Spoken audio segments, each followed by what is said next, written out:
So, if anyone's been following my progress with all this kind of antiquated machinery, trying to get this tape machine up and running, sort of back from the dead, and this console which needed a ludicrous amount of servicing that I had to do and learn how to do.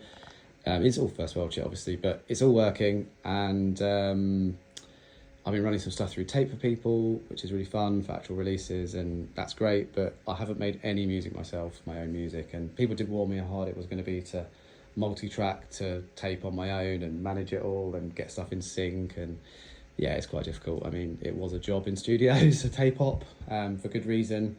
So to sort of lessen that pain, my end game was to kind of sync the tape machine up with the computer and have a kind of hybrid setup, I guess. So, you know, obviously there's stuff I'll just record straight onto tape like piano, but in terms of like complicated things using MIDI and, you know, stuff that's time sensitive, if you want to replace a track, it's really difficult to kind of do that on tape. So I've managed somehow, it's taken 3 days, I mean literally no shit, 3 days, to get the tape machine to follow the computer. And how that works is with timecode. So the computer generates timecode based on where you are on the timeline. That comes through interface through the console, and it goes into this black box at the bottom, which is a sync box. The same timecode is recorded onto the tape and plays off the tape machine, and the black box at the bottom will follow the timecode from the computer, and it has the ability to control the speed of the tape machine to lock the two timecodes together. So essentially everything is in sync. So this is the speed on the remote for the tape machine.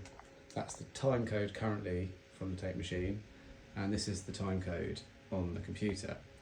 On the computer, I've just got some my usual kind of wonky synth, and surprisingly, this time some drums. So this is just playing from the computer.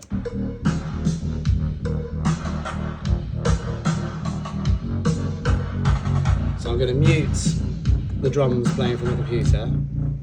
So it's just a synth. And I'm going to start the tape machine, which has the same drums recorded onto it. And you can see the speed's gone up. It's chasing the time code on the computer, so there's the time code going quite fast from the tape machine, and it's going to try to sync with that. I've got it chasing quite slow at the moment because, I mean, it's quite an old machine, I don't want to destroy it, so I've got the sync kind of slack, but when it locks in and that green light's just gone on, that's now in time. So drums from the analog tape and synth from the computer. But where it gets really interesting is I've also got some MIDI, which is kind of live playing out of the computer into a Juno. So this isn't recorded, this is just the Juno being sequenced.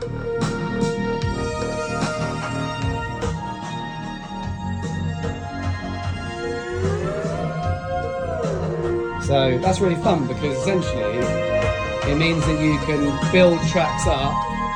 If I wanted to re-record this Juno part, I could record it onto the computer, I could record it onto the tape machine by arming any of these channels. So, you know, essentially you could have all the synths going at once, recorded onto the tape, and then replace any of them in time if you wanted to. The drums are still going on the tape machine there. Hopefully, this should allow me to actually do more complicated stuff than just live jams onto the tape, which, to be fair, is what, I mean, mainly that's what I do anyway, to be fair. But, you know, it is nice to be able to actually do more complicated things without asking a friend, because I don't have many friends. Okay, cool.